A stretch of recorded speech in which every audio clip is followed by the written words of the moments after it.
untuk menyatakan berhenti.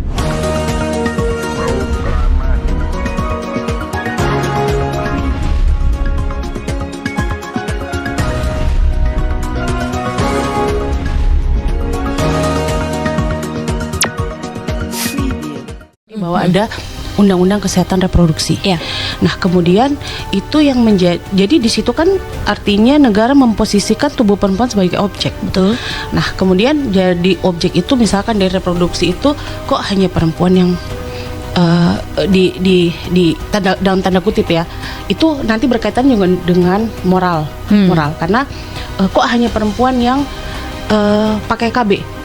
Ya, mungkin sebenarnya itu bukan hanya soal perempuan ya, tapi ini menurut konstruksi sosial.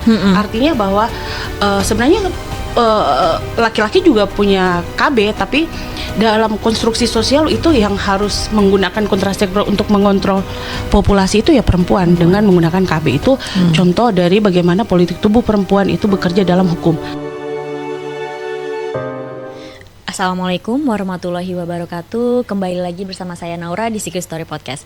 Teman-teman, tubuh perempuan kerap menjadi arena tarik-menarik kepentingan antara negara, pasar, budaya, dan tafsir moral. Dari kebijakan kesehatan reproduksi, representasi media, hingga algoritma media sosial, tubuh perempuan ini tidak sekedar biologis, melainkan menjadi politis. Di era ini, ketika kebebasan diekspresikan sekaligus diawasi, pertanyaannya ini menjadi mengerucut. Siapa yang benar-benar memiliki otoritas atas tubuh perempuan? Teman-teman, untuk mendiskusikan isu ini sudah bergabung bersama kami ada Mbak Raila dari aktivis dari GMNI untuk bidang perempuan dan anak. Terima kasih Mbak Raila sudah mau hadir bersama kami hari ini. Oke. Mbak Raila, kan kita mungkin melihat ya saat ini tuh politik tubuh itu tidak lagi hadir atau ada secara kasat mata gitu ya, mungkin lewat larangan seperti larangan langsung, tetapi kan dia itu bekerja secara sistemik lewat regulasi negara, kebijakan negara, terus standar moral di lingkungan sosial, dan juga sampai kontrol berbasis data dan teknologi.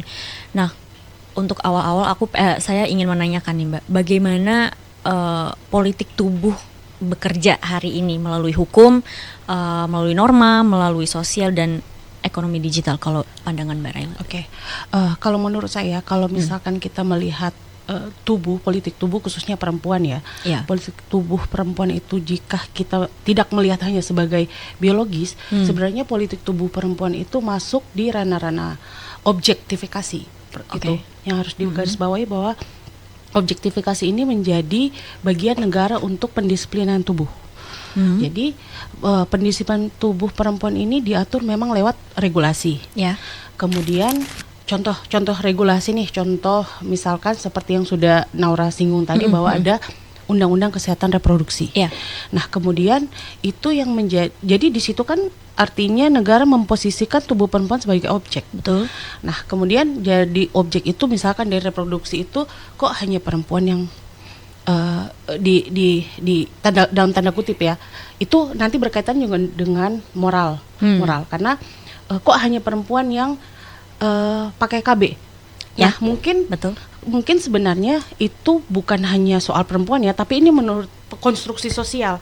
Artinya bahwa sebenarnya laki-laki juga punya KB, tapi dalam konstruksi sosial itu yang harus menggunakan kontrasepsi untuk mengontrol populasi itu ya perempuan dengan menggunakan KB itu.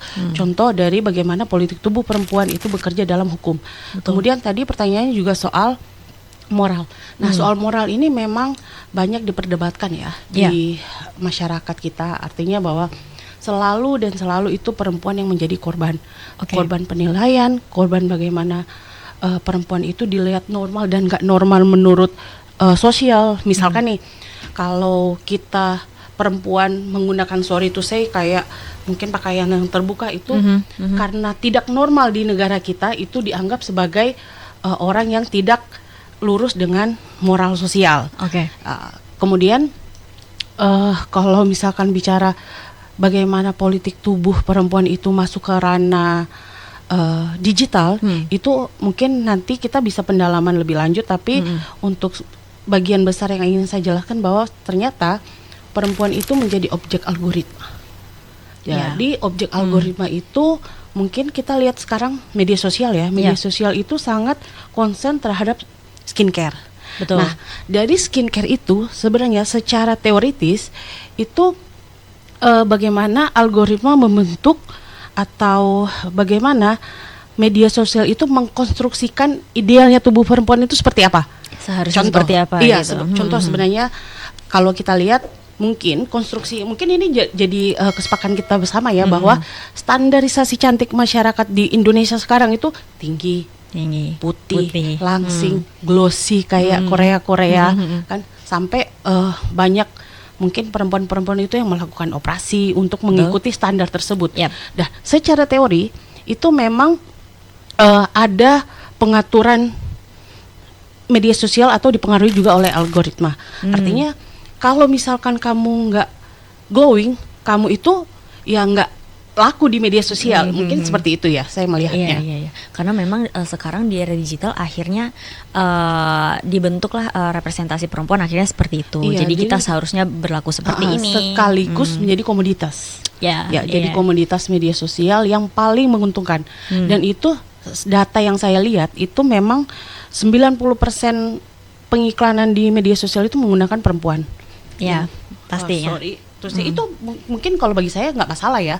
Tapi untuk budaya-budaya lain atau norma agama kita atau norma di agama lain itu adalah sesuatu yang bertentangan. Jadi gitu. Betul. Iya, karena dianggap ya sebenarnya banyak sih ya Mbak yang nggak hanya misalkan skincare aja, tapi misalkan seperti brand-brand baju yang kalau misalkan Barel lihat tuh TikTok live itu kan biasanya pasti standarnya tuh gini. Tapi kayak kita kan jarang melihat kan, sorry to say, tapi kita jarang melihat di TikTok itu misalkan nih orang yang secara biologis kulitnya gelap itu nggak ada, jarang. Sangat jarang. Itu kebanyakan mengambil standar dari ya apa yang media sosial dan algoritma bentuk. Tapi itu memang ada sejarahnya sih. Contoh misalkan dulu kalau kita bahas tentang standar kecantikan di Indonesia, contoh misalkan di zaman Majapahit. Di zaman Majapahit itu standar kecantikan itu perempuan yang pintar bertarung, terus perempuan yang tubuhnya subur atau berisi, karena melambangkan kemakmuran. Nah, kalau misalkan dia pintar perang itu contohnya mungkin dulu di zaman Majapahit ada ini kan. Contoh kalau kita bisa lihat kenapa saya bisa bilang itu badannya subur, karena coba kita lihat di arca-arca peninggalan sejarah itu kan pasti pipinya kayak bulat, badannya besar. Nah, itu adalah salah satu bukti standar kecantikan zaman itu ya melambangkan kesuburan, pintar berperang, tahu strategi, itu standar kecantikan. Kemudian masuk zaman kolonialisme, zaman Belanda, itu kan ada strata sosial yang kebentuk kan. Jadi orang Belanda ini putih tinggi. Jadi standar kecantikan tuh ya seperti itu. Putih tinggi langsing. Karena itu udah terbentuk ratusan tahun, kemudian masuk lagi Jepang, itu jadi mungkin yang standar kecantikan yang ada itu putih tinggi langsing, terus seperti pola tubuh zaman Belanda waktu itu ya. Iya. Nah, kemudian masuk lagi di zaman teknologi, media sosial, di mana algoritma dibentuk untuk tujuan komoditi, itu kemudian berkaitan dengan kalau misalkan kita kalau misalkan standar kecantikan itu tinggi putih langsing ya kamu nggak cantik. Dalam tanda kutip ya. Betul. Kamu nggak cantik karena saya juga sering lihat di media sosial itu bagaimana orang-orang menampilkan kecantikan yang seperti itu. Betul. Jadi seolah-olah memang yang ditampilkan di media gitu kan, itu kan akhirnya jadi terbentuk di masyarakat gitu kan, baik itu perempuan sendiri atau bahkan gender yang lain juga ya, gender yang lain juga, laki-laki gitu.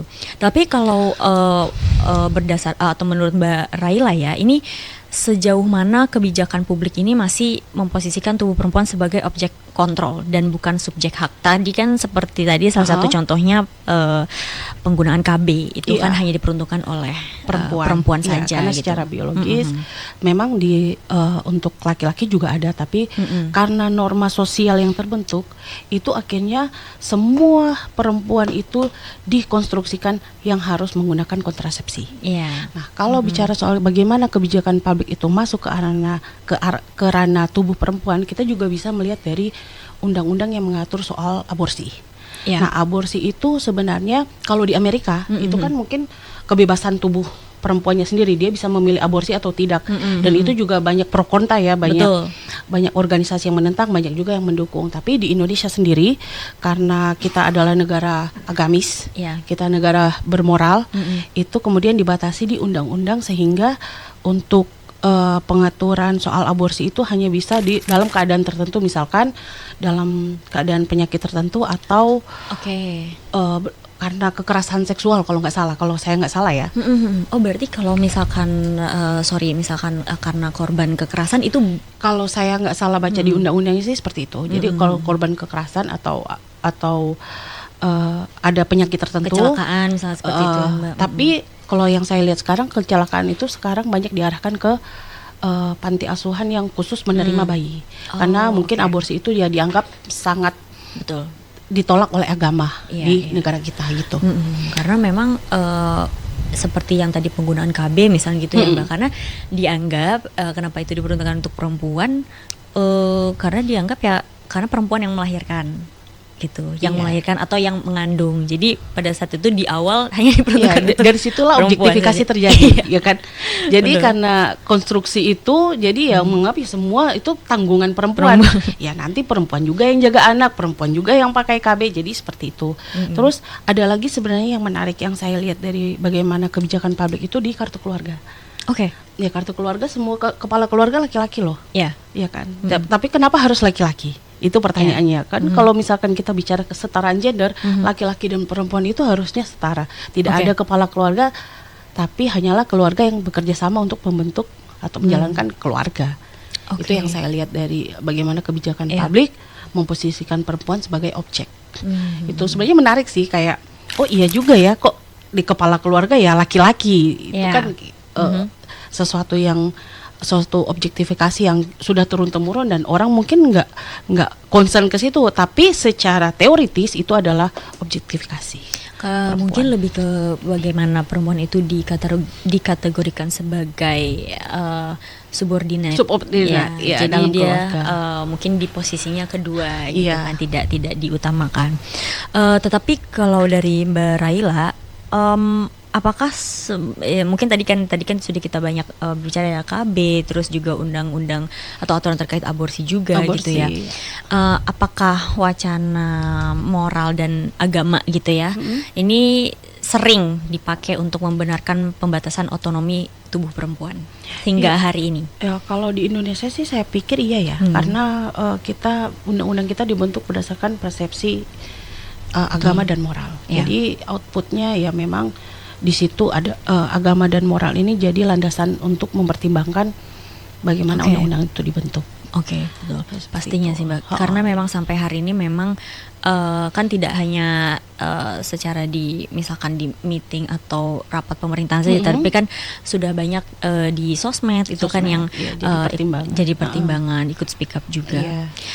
Kalau dari Mbak Raila melihat gitu ya, industri media dan iklan ini yang tadi ya membentuk standar tubuh gitu ya. Membentuk standar Nah, tubuh. kalau dari dampak psikologinya ini terhadap kebijakan gitu ya, terhadap psikologi publik gimana Mbak? Karena media dan iklan itu. Kalau dampak ke psikologi publik ya publik, jadi kekuasaan itu tidak bekerja secara paksa. Jadi kekuasaan itu memang bekerja dikonstruksikan oleh media. Iya. Contoh itu yang mungkin saya sudah singgung tadi, bagaimana media dengan algoritmanya menentukan bagaimana perempuan itu harus terlihat, dan itu yang jadi moral sosial. Iya. Nah, jadi ketika moral sosial itu menunjukkan bahwa oh cewek ini cantik, cewek ini ada tanda kutip nggak cantik. Saya nggak mau bilang jelek ya, nggak Iya. cantik lebih sopan Iya. kayaknya. Jadi cewek ini nggak cantik karena dia mungkin tidak kurus Oke. seperti yang penggambaran di media, karena kan itu komoditas juga kan, karena menyangkut dengan obat diet, Betul. skincare. Jadi supaya putih kita harus membentuk konstruksi dulu ke netizen nih supaya mereka bisa beli. Kemudian ada lagi kayak obat OP segala macam itu. Betul. Jadi yang ingin saya sampaikan bahwa sebenarnya ya kecantikan itu tidak sesederhana atau tidak absolut kayak tinggi langsing, tapi kalau misalkan kecantikan itu ya kalau menurut saya sampai hari ini ya soal adab aja sih. Betul. Karena coba kita lihat ya, di mana-mana tuh nggak ada standar perempuan yang cantik itu dari pintar loh. Nggak ada standar kecantikan perempuan yang diukur melalui ijazah atau dia Nggak ada. sekolah sampai mana, nggak ada di dunia manapun. Pasti Ya kan? pasti dari penampilan ya. Penampilan tubuh. Jadi ya itulah bagaimana media membentuk konstruksi yang kemudian tertanam di kepala. Akhirnya itu yang menjadi standar sosial. Iya, betul. Jadi saya ini normal karena saya pakai skincare. Kamu tidak normal karena kamu tidak pakai skincare. Kamu jelek karena kamu tidak pakai skincare. Nah, kemarin saya itu sempat melihat ada ini kan tadi pertanyaan bagaimana mempengaruhi psikologi sosial. Mungkin Naura juga pernah dengar ada anak SMP yang sampai melukai orang tuanya gara-gara minta uang mau beli skincare nggak dikasih. Ya, Begitulah sebegitunya cara media membentuk opini, membentuk konstruksi sampai sebegitunya. Karena apa? Itu udah buktinya loh. Betul. Bagaimana anak kecil, anak SMP kalau nggak salah saya itu dia sampai melukai orang tua gara-gara minta uang mau beli skincare, nggak ada uang orang tuanya. Iya, Iya, benar. kalau Jadi mungkin dia di kayak, search. dia sampai stres mungkin Iya, ya, sampai pengen stres. banget beli skincare. Jadi contoh, mungkin di zaman saya itu dulu kalau misalkan ulang tahun, hari-hari besar itu kita mintanya apa? Buku cerita baru, komik Iya. baru. Sekarang ini pengalaman pribadi saya ya. Ada ponakan saya itu mungkin gen alpha lah. Dia ulang tahun minta apa? Minta skincare. Minta skincare. Udah minta skincare. Iya, Udah minta ngerti skincare. ya, Iya, berarti. minta skincare. Jadi karena terlalu banyak terpapar media sosial, algoritma. Jadi kalau cara bekerja media sosial itu kan pertama kalau algoritma akan melihat berapa lama kita menonton konten itu, Betul. berapa lama kita mengunjungi dan apa minat yang kita sering kunjungi. Dari algoritma itu kemudian ditransfer ke big data. Betul. Habis itu nanti yang di timeline dia itu yang muncul yang kayak Itu gitu kan. lagi, Makanya setiap kali kita buka media sosial, kalau kita cek rumah nanti rumah semua yang muncul. Kalau kita lagi cek skin Makanan. apa untuk makanan, nanti semua makanan yang muncul. Kalau kita lagi cari nih bagaimana cara menghilangkan scars Iya. di wajah. Nanti itu semua yang muncul. Betul. Dan dari semua itu yang muncul nanti muncullah iklan-iklan produk-produk keranjang kuning. Betul. Iya kan? Iya, akhirnya dimunculkan seperti itu. Betul. Jadi memang mempengaruhi psikologi publik itu ya memang sangat berpengaruh.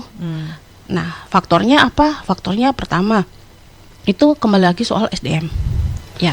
SDM. Ya, jadi sorry to say tapi ya negara kita memang SDM-nya masih banyak yang rendah ya. Jadi apa yang ada di iklan itu langsung Iya, mudah sekali untuk sekali terserap. menerima. Karena memang untuk saya juga melihat sih Mbak, misalkan di era sekarang itu, padahal waktu saya SMA juga udah megang HP gitu. Iya. Tapi saya nggak tahu ya, maksudnya saya dulu sama teman-teman saya tidak sepengen itu untuk pakai makeup ke sekolah. Iya. Sekarang banyak. Sekarang makeupan semua ke sekolah. Banyak, ada konten kreator yang bahkan masih SMA. Itu saya lihat kontennya itu dia bangun jam 5 pagi untuk skincare dulu dan untuk makeup. Makeupnya tuh yang makeup yang beneran makeup.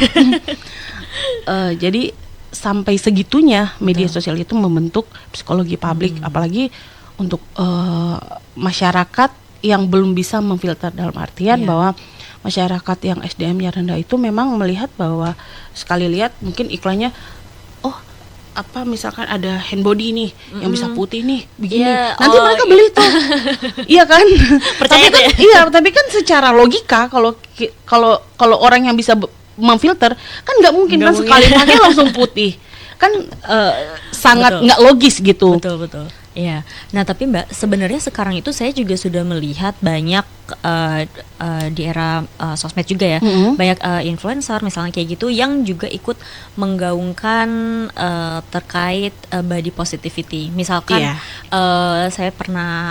saya suka nih ngikutin ada hijabers gitu ya. Iya. Dia punya produk hijab yang dimana promosi dia itu semuanya tidak untuk kulit yang fair atau kulit yang putih. Jadi ada beberapa model dia itu yang memang kulitnya sawo, kulitnya gelap seperti itu. Nah, jadi tapi memang belum banyak ya Mbak ya kalau di Indonesia, tapi baru beberapa aja.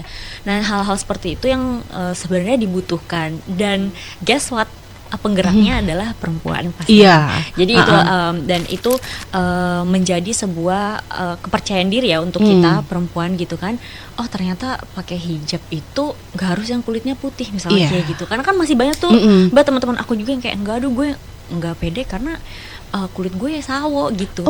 Padahal nggak harus kayak gitu kan Mbak sebenarnya. Iya, pakai hijab kan soal agama ya, bukan makanya, soal kulit. Tapi kan ternyata kan mungkin banyak juga di sana yaitu di media atau influencer yang bahwa kalau cantik itu putih gitu, atau itu lebih cocok standar kalau pakai sosial hijab zaman itu sekarang, putih. Padahal enggak, ternyata ada loh warna-warna yang bisa dipakai biar cocok dengan skin tone Iya, kita gitu. Karena iya, benar. sebagai aku yang kulitnya fair, nggak semuanya juga cocok gitu yang masuk warna. Tapi kan sebenarnya ya kalau secara substansi hijab itu kan bukan soal kulit putih dan ya. Betul. Karena Soal agama kewajiban. mewajibkan betul. itu kan. Jadi sebenarnya udah ada sih Mbak gerakan-gerakannya, tapi mungkin kalau di negara kita itu masih minim gitu ya. Dan itu memang gerakannya justru dimulai dari masyarakat gitu, bukan dari otoritas atau negara sebenarnya. Iya sih, karena itu kan menyangkut pribadi, ranah pribadi kan, pilihan pribadi. Nah, kalau bicara soal itu memang kemarin saya juga sempat melihat ada gerakan di media sosial itu feminim energy. Nah, feminim energy ini adalah gerakan yang saya menceritakan intinya aja ya. Jadi bagaimana perempuan harus bertindak dan maksudnya bertindak sehari-hari. Misalkan nih perempuan itu harus elegan, perempuan itu harus bagaimana dia dress well, make upnya bagus supaya supaya menarik laki-laki. Jadi bagaimana dia menunjukkan cara-cara untuk menunjukkan bahwa perempuan itu seharusnya kayak gini. Tapi kembali lagi ke pembahasan kita tadi bahwa ya memang media membentuk konstruksi itu tuh didukung karena kembali lagi ke komoditas ekonomi kan. Jadi saya melihat feminist energy itu kok sampai segininya ya. Jadi sampai ya pokoknya intinya bahwa bagaimana cara men-treat laki-laki gitu. Iya, bagaimana menarik perhatian laki-laki gitu ya. Jadi artinya di situ secara substansi bahwa perempuan itu memang jadi objektifikasi media yang paling laku. Iya, betul. Yang paling menjual. Padahal mungkin sebenarnya Mbak, mungkin kita sendiri bisa sepakat kita makeup hari ini bukan untuk menarik. Ya karena memang kita senang makeup. Ada beberapa orang yang menganggap makeup itu adalah art. Ya ada yang menganggap seni. Jadi kita menganggap ya karena kita senang aja gitu. Ya secara biologis itu kan perempuan itu kan suka merias tubuhnya. Jadi kalau misalnya saya sendiri ada yang bilang kayak ngapain sih misalkan makeup gitu kan, ngapain makeupnya tuh tebel banget hari ini. Ya nggak apa-apa karena emang gue lagi pengen makeup aja, atau karena kan secara tidak langsung makeup itu bisa naikin mood ya. Iya benar. Iya benar. Kita kerja atau apa tuh bisa tapi naikin mood. Bukan menjadi faktor atau faktor lain-lain untuk gimana ya memang kita suka aja gitu. Iya benar. Justru itu biasanya obrolan itu mungkin datang dari ya mungkin dari kebanyakan dari laki-laki sih Mbak gitu. Karena untuk mencari perhatian, padahal untuk kita perempuan sendiri banyak yang bilang ya emang emang seneng aja gitu. Toh kadang kita juga, kalau saya kalau saya lagi nggak pengen makeup ya udah pakai lipstik aja. Benar. Udah jalan. Kalau lagi nggak pengen ya, kalau lagi pengen iya. Oke. Nah, Mbak, kalau terkait relasi antara kelas gitu ya, atau ras dan etnis, disabilitas, dan wilayah dengan pengalaman politik tubuh perempuan ini apa Mbak relasinya? Ada nggak Mbak? Gimana, sorry? Ya, apakah ada relasi antara kelas gitu ya, atau ras dan kaum yang disabilitas dengan pengalaman politik tubuh perempuan kalau di Indonesia? Ada nggak Mbak relasinya antara itu? Antara kelas dan politik tubuh perempuan. Kalau saya melihat sih dari proses elektoral mungkin ya. Proses elektoral. Jadi misalkan untuk perempuan kaum disabilitas itu dan ras itu jadi komoditas politik di elektoral misalnya. Contoh misalkan ada politisi yang datang ke suatu tempat, dia ngumpulin khusus untuk perempuan-perempuan. ini kita bicara perempuannya dulu ya. Oke. Ras mungkin bisa gabung di situ, tapi kalau disabilitas soalnya kita klasifikasi di berbeda dulu. Oke. Jadi perempuan ini dikumpulin, atau yang paling mungkin Mbak Naura ingat atau teman-teman yang nonton ingat itu emak-emak di zaman pilpres dulu. Iya, itu jadi betul. komunitas banget kan. Betul. Jadi itu mungkin bisa menjelaskan bagaimana perempuan itu masuk dalam area politis. Betul. Jadi di ranah emak-emak itu perempuan itu memang jadi penilaian yang lebih, apalagi di treatment.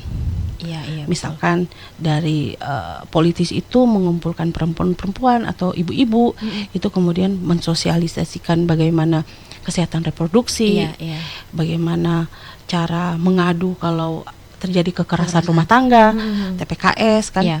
Bagaimana emak-emak itu diberdayakan di UMKM, itu Iya. dikumpulin kemudian dijadikan di ranah elektoral. Begitupun untuk kaum disabilitas juga Iya, sama. betul. Jadi beberapa politisi pernah saya lihat datang ke sebuah panti disabilitas kemudian kampanye di situ. Oh gitu. Jadi berarti memang dimanfaatkan untuk itu Iya, juga ya Mbak. dalam ranah yang tanda kutip, tapi positifnya dari situ juga politisi itu sendiri bisa mensosialisasikan hal-hal baik. Iya, mengedukasikan. Iya, juga mengedukasikan gitu, Mbak. juga. Iya. Misalkan sosialisasi bagaimana kesehatan reproduksi, Iya. kanker serviks, kanker Betul. payudara. Misalkan juga mensosialisasikan pelatihan-pelatihan home yang pekerjaan di rumah, jadi usaha-usaha rumahan, UMKM. Jadi ada dua sisi situ juga sih. Kayak mungkin beberapa orang nggak setuju kan. Oke, Orang iya. ya ibu-ibu tuh jangan dipolitis ya, tapi itu karena mereka memaknai politik itu sebagai area kepentingan. Iya, Tapi iya. kalau misalkan orang memaknai politik itu sebagai arena keberlangsungan kebijakan, itu harusnya hal yang positif dong. Jadi di mana lagi coba kalau misalkan kita melihat ibu-ibu dikumpul, ada politisi yang datang baik-baik mensosialisasikan, berikan bantuan, itu kan sebenarnya area kepentingan untuk masyarakat yang lebih baik kan. Iya, jadi paling tidak bisa dilihat dari dua sisi Iya, ya, dua Mbak, ya, sisi. kalau gitu, Ha, karena kalau ada dilihat. manfaatnya juga bagi perempuan itu sendiri. Tapi kalau misalkan untuk partisipasi politik perempuan gitu ya, untuk hari ini cukup berpengaruh nggak Mbak untuk mengubah regulasi atau ya merekomendasikan gitu ya yang menyentuh memang terkait tubuh perempuan gitu Mbak, Iya. kalau di politik? Kalau kita lihat partisipasi politik yang paling bisa kelihatan atau diukur itu, pertama kita lihat dulu dari lembaganya ya. Ya. Lembaga eksekutif, Oke. legislatif. Misalkan eksekutif itu kita melihat data itu ada sekitar 127 dari 580. Hanya 127 keterwakilan perempuan di situ, artinya mungkin hanya 20%. Iya, iya. Nah, kalau kita lihat dari pimpinan AKD-nya di DPR RI, itu untuk ketua komisinya dari 13 itu hanya 4. Kembali lagi cuma 20%. 20%. Nah, kalau di kementerian yang periode sekarang itu hanya 10%. Nah, itu apa menurun Mbak dari periode sebelumnya? Kalau periode sebelumnya saya kurang ngecek pasti sih. Saya juga nggak berani ngomong kayak, Iya. maksudnya takut salah data. Tapi untuk saya lihat sekarang ini dari 2024 sampai sekarang, itu datanya seperti itu. Jadi Oke. di DPR itu memang cuma 20%. Di pemerintahan hanya 10%. Tapi ini saya nggak mengatakan bahwa dengan keterwakilan 20% kemudian kepentingan-kepentingan perempuan bukan berarti tidak mengakomodir. Betul. Tapi partisipasi perempuan di situ artinya juga berpengaruh. Iya. Contoh, kita juga lihat beberapa tokoh sih. Tokoh contoh di DPR itu ada yang vokal itu misalkan siapa namanya, Mbak Rika. Rika Pitaloka itu saya lihat dia banyak membahas soal viral for justice. Betul. Viral for Iya. Justice. Terus ada lagi dari Nasdem, Bu Amelia itu kan banyak concern di pertahanan. Itu di TV saya juga saya lihat sering tuh muncul. Jadi artinya kan perempuan itu bukan, partisipasinya kan sangat berpengaruh. Betul. Kok dari 20% ini malah dia, maksudnya logika sederhananya kan gitu. Terus dari soal dari perang-perang ini juga saya lihat ada Mbak Stepi juga ada di situ. Jadi perempuan-perempuan ini yang akhirnya berbicara di publik, kemudian itu kan bisa jadi indikator kita mereka mempengaruhi paradigma orang untuk nonton. Betul. Jadi kalau saya sih menilai itu ya berpengaruh gitu. Iya, karena mungkin dengan publik atau masyarakat melihat ya yang berbicara siapa dan dilihatnya itu seorang perempuan, mungkin itu akan menaikkan atau meningkatkan kepercayaan diri, kepercayaan publik. Iya, publik terhadap pemerintah juga, terhadap kebijakan juga seperti itu ya, Mbak. Karena gini ya, entah kenapa ini kalau menurut saya ya, kalau perempuan yang bicara dan laki-laki yang bicara itu akan terjadi pemaknaan yang berbeda. Oke. Contoh nih, kalau ini pengalaman pribadi ya, kalau misalkan ada seorang laki-laki yang berbicara salah, itu pasti dibully habis-habisan di medsos, di medsos. Tapi kalau perempuan, oh wajar itu perempuan. Ini kalau pengalaman saya pribadi ya, pasti ada pandangan yang seperti itu. Sebenarnya itu negatif, tapi artinya kita membalikan lagi. Kok berarti kalau misalkan perempuan yang ngomong ini kebanyakan didengar. Iya, ini pengalaman pribadi ya. Tapi kalau misalkan laki-laki yang ngomong, meskipun itu baik, meskipun itu bermanfaat untuk masyarakat, itu pasti mereka cari-cari aja kesalahan. Betul. Nah, tapi negatifnya kalau perempuan yang ngomong tuh di masyarakat yang SDM rumah, ininya jelek.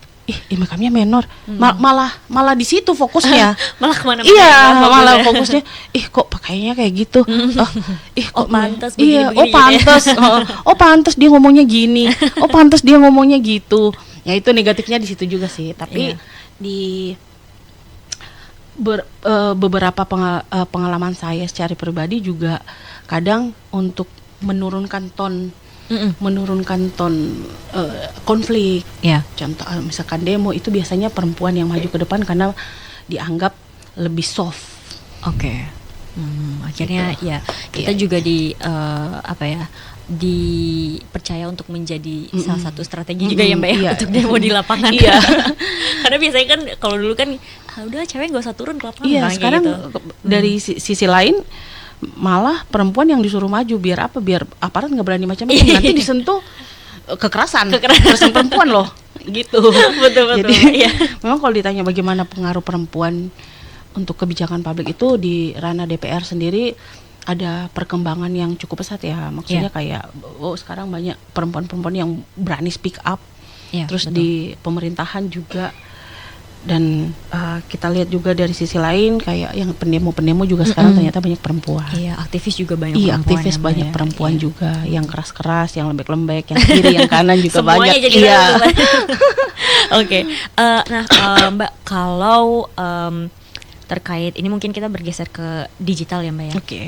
Ini kan banyak dan sebenarnya masih marak juga ada yang kekerasan berbasis gender, terutama di ruang digital gitu ya. Nah ini bagaimana hal ini tuh merefleksikan atau menunjukkan bahwa adanya kegagalan perlindungan atas otonomi tubuh kita khususnya di Indonesia, Mbak? Sebenarnya mengukur kegagalan itu nggak bisa dengan kita melihat kekerasan di media sosial ya, karena media sosial ini kan udah sangat rimbah banget kan. Jadi salah satu yang bisa saya jelaskan adalah sekarang itu negara menyiapkan aduan dan juga pengaturan untuk media sosial. Ada di situ ada konten aduan khusus kan di situ kalau misalnya kita laporkan kan di situ ada salah satu keterangannya kayak abuse untuk perempuan gitu, itu ada. Jadi negara itu sudah cukup masuk di ranah platform global seperti itu. Jadi kalau kita bilang gagal sih sebenarnya hanya cukup belum maksimal. Karena dari media sosial yang sangat rimba ini juga memang sangat banyak. Maksudnya dan sangat tidak crowded, terlihat tidak terlihat satu-satu. Atau mungkin nanti ke depan pemerintah punya AI yang cukup mendeteksi cepat ya. Ini kekerasan saya langsung di-ban. Tapi beberapa kali kan di TikTok misalkan kan saya lihat kalau ada kejadian kekerasan digital kayak itu kan langsung di-ban kan. Iya, benar, beberapa benar. ya. Kalau TikToknya emang cepet ya. Karena TikTok itu pengaturannya lebih ketat. Betul.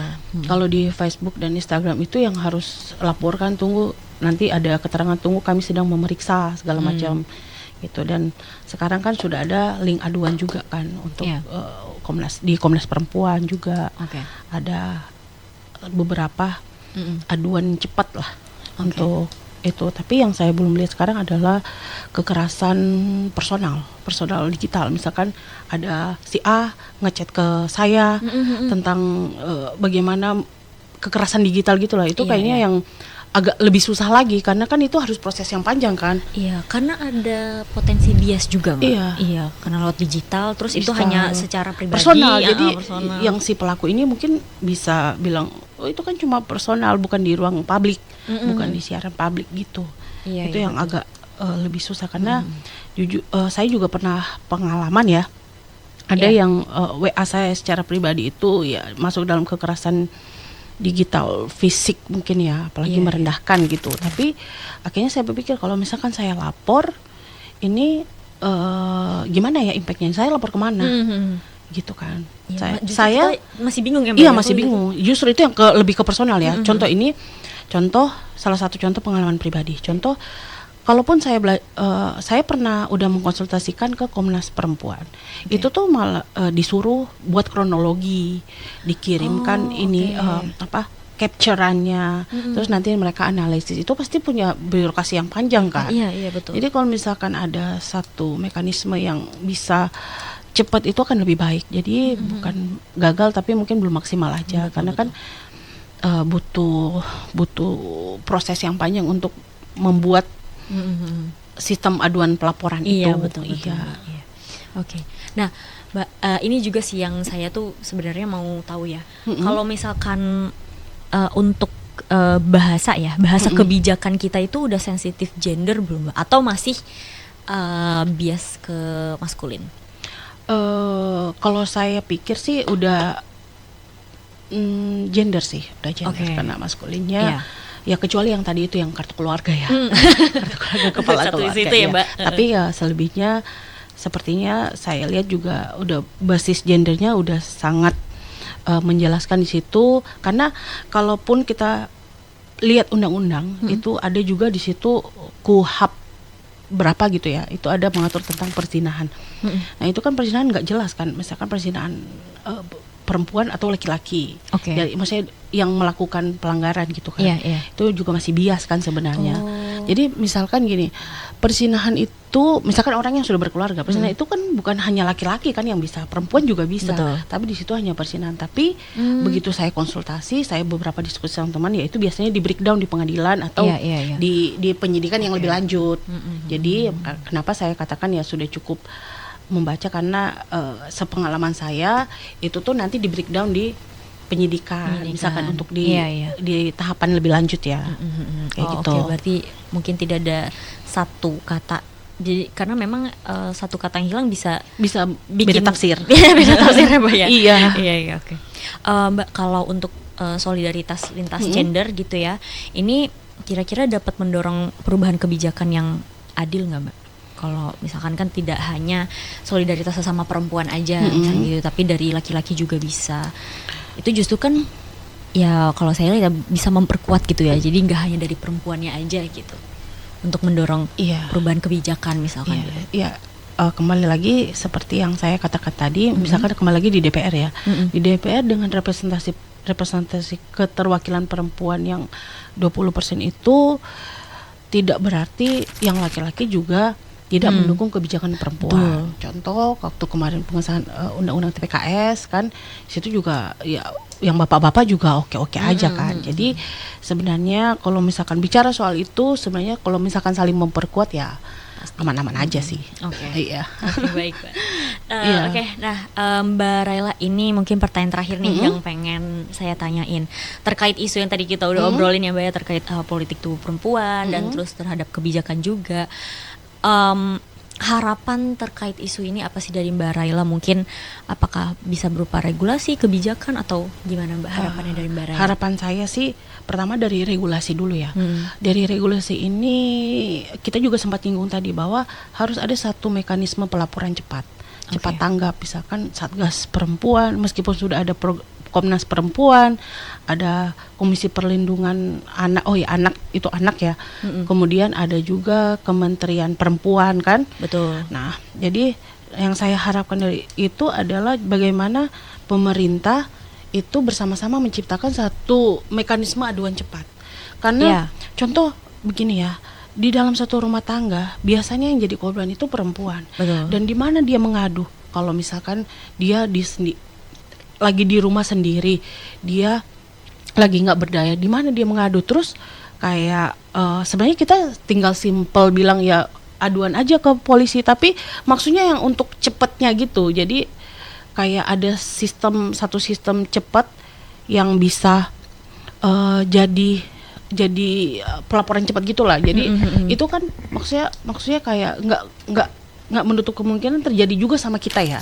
Iya. Kita di jalan, kita kena catcalling kayak di gitu. jalan sih, Mbak, Di jalan catcalling yang susah. paling sering kan. Terus mekanisme punishment yang catcalling ke kita apa? Iya. Untuk yang paling cepat. Kita kan nggak mungkin sementara orang catcalling kita rekam. Palingan itu Kan, doang ya. iya, Itu tapi- juga kalau sempat ya Mbak. Itu kalau sempet. Nah, gimana kalau misalkan kita melihat atau ada orang yang mengalami kekerasan seksual di tempat kerja, dia nggak berani pasti ngelapor Iya, bosnya. betul. Itu yang paling sering terjadi kan. Terus gimana caranya kita cara cepat untuk mengadu ke negara kalau di tempat kerja itu misalkan tekanannya tinggi misalkan atau ada bias gender di situ. Kemudian maksudnya mekanisme pelaporan cepat aja sih sederhananya. Karena sekarang memang birokrasinya atau prosesnya itu ya Mbak. Iya, yang panjang, lama. akhirnya Karena kita harus disuruh nunggu. tulis kronologi lagi. Betul.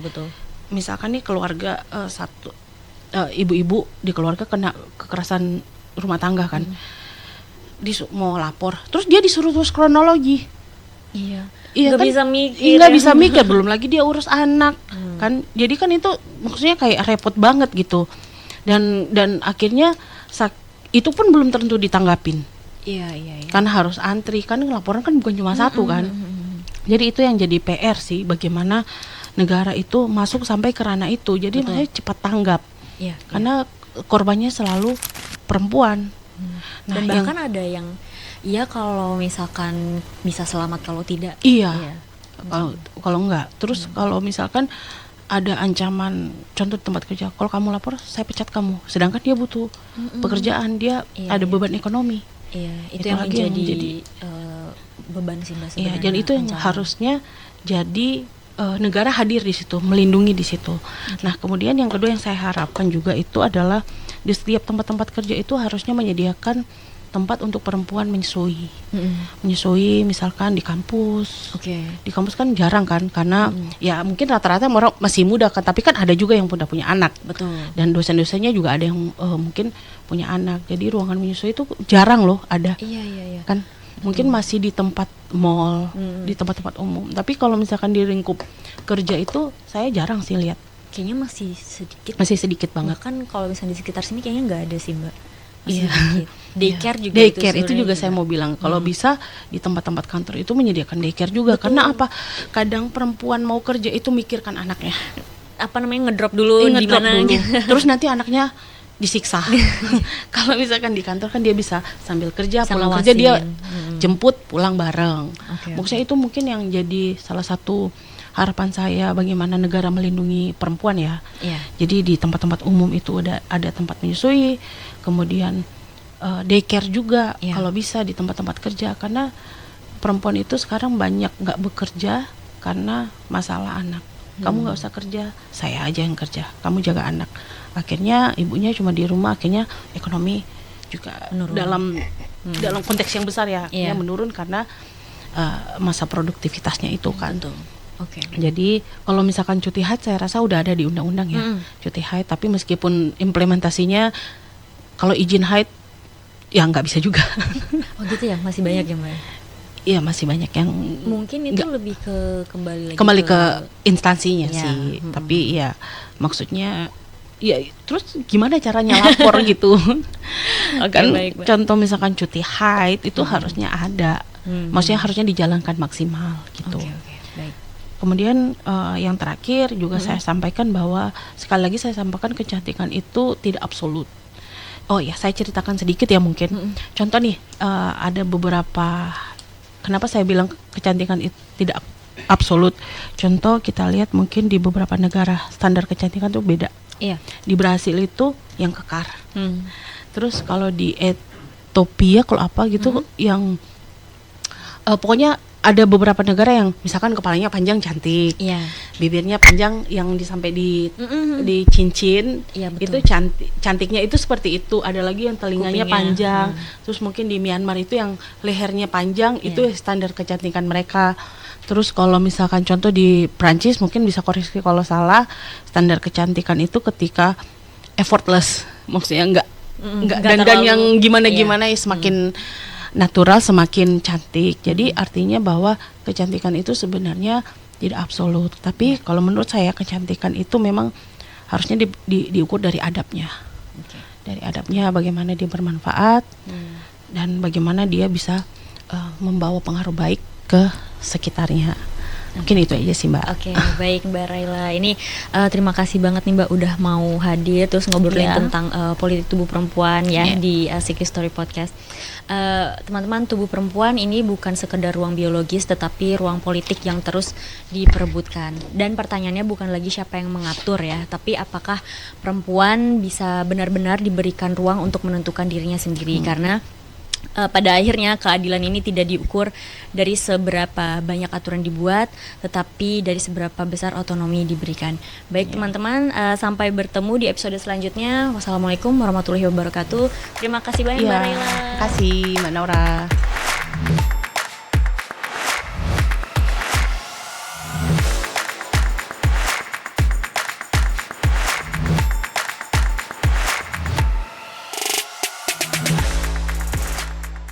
Untuk menyatakan